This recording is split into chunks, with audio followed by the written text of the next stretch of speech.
Hello viewers, once again welcome back to our channel.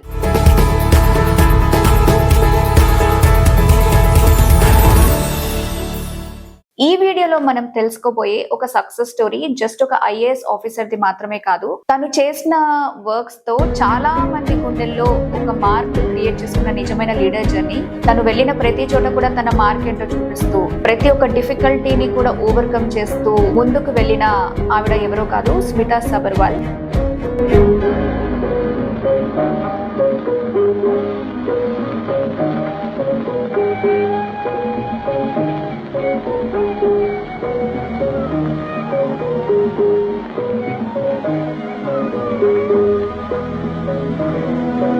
So ఆవిడ inspiring life journey గురించి ఈ వీడియోలో మనం క్లియర్ గా తెలుసుకుందాం. వీడియో ఇక్కడ స్కిప్ చేయకుండా లాస్ట్ వరకు చూడండి. సో స్మితా సబర్వాల్ గారు జూన్ 19, 1977 లో వెస్ట్ బెంగాల్ లో ఉన్నటువంటి డార్జిలింగ్ లో పుట్టారు. ఆవిడ ఫాదర్ వచ్చేసి కల్నల్ పీకే దాస్, ఇండియన్ ఆర్మీలో ఒక ఆఫీసర్ గా మన కంట్రీకి సర్వీస్ చేశారు. సో ఆర్మీ బ్యాక్గ్రౌండ్ నుంచి రావడంతో స్మితా కూడా చిన్నప్పటి నుంచి ఒక ఇండియాలో ఉన్నటువంటి డిఫరెంట్ ప్లేసెస్ లో ఒక స్ట్రిక్ట్ అండ్ డిసిప్లినరీ అట్మాస్ఫియర్ లో పెరిగారు.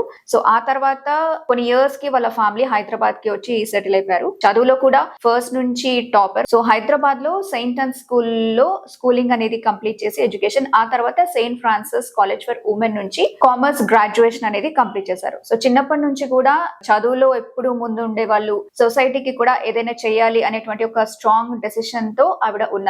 ఆ ప్రాసెస్ లోనే సివిల్ సర్వీసెస్ సైడ్ వెళ్లారనమాట. సో పెద్ద కోచింగ్ అనేది లేదు, ఓన్లీ తన హార్డ్ వర్క్ తోనే సివిల్స్ ప్రిపరేషన్ అనేది స్టార్ట్ చేసినట్టుగా చెప్తూ ఉంటారు. అయితే 2000 ఇయర్ లో అప్పుడు జరిగినటువంటి యూపీఎస్సి సివిల్ సర్వెంట్స్ ఎగ్జామ్ లో స్మితా సబర్వాల్ గారు ఆల్ ఇండియా లెవెల్లోనే 4th ర్యాంక్ కొట్టి ఒక సెన్సేషన్ ని క్రియేట్ చేశారని చెప్పాలి. సో ఆ టైంలో ఆవిడ ఏజ్ ఓన్లీ 23 ఇయర్స్ మాత్రమే. సో ఆ ఏజ్ లో అంత ర్యాంక్ రావడం అనేది ఒక ప్రౌడెస్ట్ మూమెంట్ తనకి. అలా యంగెస్ట్ ఏజ్ లోనే ఐఏఎస్ ఆఫీసర్ గా సెలెక్ట్ అయ్యి అందరి కాన్సన్ట్రేషన్ ని తన వైపు తిప్పుకునేలాగా తన వే ఆఫ్ వర్కింగ్ స్టైల్ అనేది అక్కడే స్టార్ట్ అయిందని చెప్పాలి. సో ఐఏఎస్ ఆఫీసర్ గా కూడా ట్రైనింగ్ వన్స్ కంప్లీట్ అయిపోయిన తర్వాత ఉమ్మడి ఆంధ్రప్రదేశ్ లో డిఫరెంట్ డిస్ట్రిక్ట్స్ లో చాలా ఇంపార్టెంట్ పోస్ట్ హ్యాండిల్ చేశారు. ఫస్ట్ చిత్తూరు జిల్లాలో సబ్ కలెక్టర్ గా కెరీర్ అయితే స్టార్ట్ చేశారు. ఆ తర్వాత నుంచి కరీంనగర్, వరంగల్ డిస్ట్రిక్ట్స్ లో కలెక్టర్ గా వర్క్ చేశారు. సో ఆవిడ ఎక్కడికి వెళ్ళినా కూడా అక్కడ పబ్లిక్ ప్రాబ్లమ్స్ అనేవి సాల్వ్ చేయడమే టార్గెట్ గా పెట్టుకున్నారు. సో మెయిన్ గా కరీంనగర్ కలెక్టర్ గా ఉన్నప్పుడు మట్టుకైతే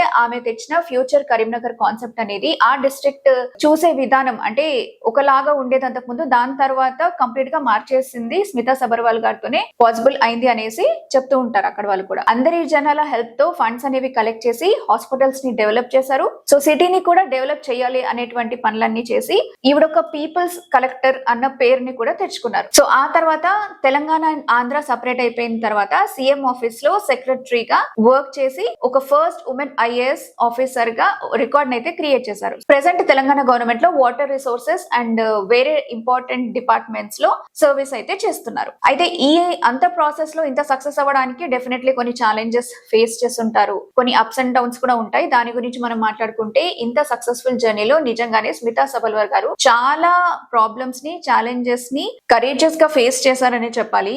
ఒక లేడీ ఆఫీసర్ గా, అది కూడా ఒక యంగ్ ఏజ్ లో ఉన్నప్పుడే టఫ్ డిస్ట్రిక్ట్స్ లో లా అండ్ ఆర్డర్ అనేది మెయింటైన్ చేయడము, పొలిటికల్ ప్రెషర్స్ ని బేర్ చేయడం అనేది అంత చిన్న విషయం కాదు. కానీ ఆమె ఎప్పుడు కూడా ఎవరికి తల వంచడం లాంటివి చేయలేదు. రూల్స్ ప్రకారం కూడా అన్ని పర్ఫెక్ట్ గా ఆ వర్క్ చేసేలాగే అయ్యేలాగే చూసారు. అండ్ వరంగల్ కలెక్టర్ గా ఉన్న టైంలో అయితే మావోయిస్ట్ ల ప్రాబ్లం ఉన్న డేంజరస్ ఏరియాస్ లో కూడా ఆవిడ తనకు తానుగానే తిరిగి అక్కడ మనుషులు ఫేస్ చేసేటువంటి ప్రాబ్లమ్స్ అన్ని కూడా డైరెక్ట్ గా వెళ్లి తెలుసుకున్నారు. సో కెరీర్ లో కొన్నిసార్లు ఒక్కోసారి కొన్ని ఇష్యూస్ వస్తుంటాయి, పొలిటికల్ కామెంట్స్ అనేవి వస్తుంటాయి. సో అలాంటివి వచ్చినా కూడా స్మితా సబర్వాల్ గారు ఎప్పుడు ఎవ్వరికి దీనికి సంబంధించి ఆన్సర్స్ అయితే ఇవ్వలేదు. జస్ట్ తను చేసేటువంటి వర్క్ మాత్రమే మాట్లాడాలి అన్నట్టు దాంట్లోనే అందరూ అన్న వాళ్ళందరికీ కూడా ఆవిడ ఆన్సర్ చెప్పారని అంటూ ఉంటారు చాలా మంది. సో మన దగ్గర కాన్ఫిడెన్స్ లేకపోతే ఆ నిజాయితీ అనేది ఉంటే ఎలాంటి పెద్ద ప్రాబ్లం అయినా సరే ఈజీగా ఓవర్కమ్ చేయొచ్చు అనేది స్మితా గారు నిరూపించారనమాట. ఒక ఆర్మీ ఆఫీసర్ డాటర్ గా దేశం పైన ఉండే మనకి రెస్పెక్ట్ ఏదైతే ఉంటుందో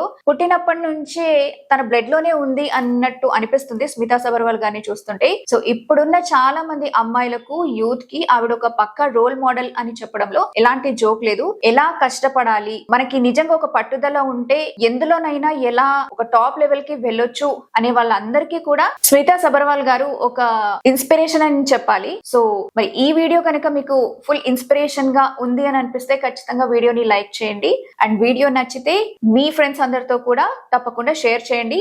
మీ వాళ్ళలో ఎవరైనా సివిల్స్ ప్రిపేర్ అవుతున్న వాళ్ళకి ఒక ఇన్స్పిరేషన్ కావాలి, ఒక గైడ్ లైన్ కావాలి అంటే ఖచ్చితంగా స్మితా సబర్వాల్ గారిని చూసి నేర్చుకోవచ్చు. కాబట్టి ఈ తన జర్నీని వాళ్ళతో షేర్ చేయండి.